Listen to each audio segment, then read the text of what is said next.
English football is littered with semi-final and penalty heartbreak. Phil Neville's Lionesses suffered that horrific double whammy in Lyon on Tuesday night.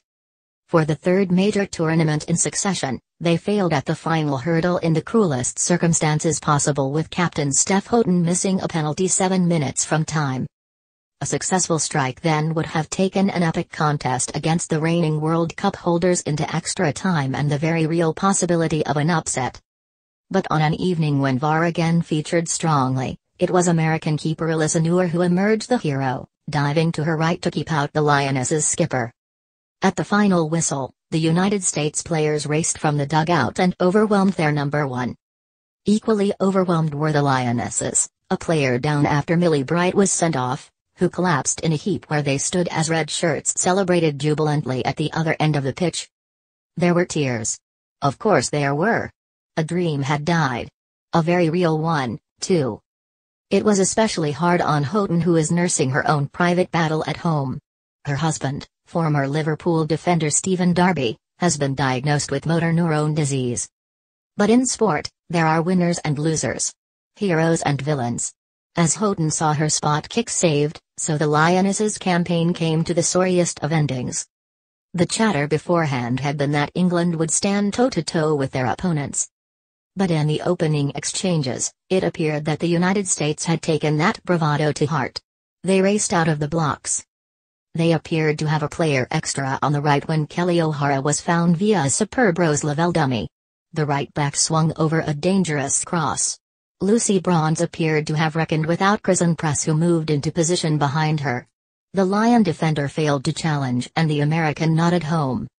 England's leading lioness immediately put her hands to her head as if in realization of what she had done. However, 9 minutes later, with their first real attack of note, the scores were level. Kira Walsh threaded a 40-yard pass out to the left. Beth Mead's opponent never got close enough to her and paid the price. The Arsenal forward swung over a cross that White converted with her instep. Lavelle then found some space only for Telford to block. Walsh tried to spot Jill Scott breaking into the area and Becky Sauerbrun's slice went inches wide of her own goal.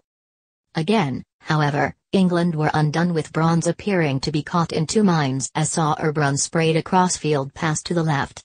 Horan looked up and spotted Morgan, who glanced her header past Telford. It was Morgan's 6th goal in the tournament so far. And she celebrated in slightly bizarre fashion.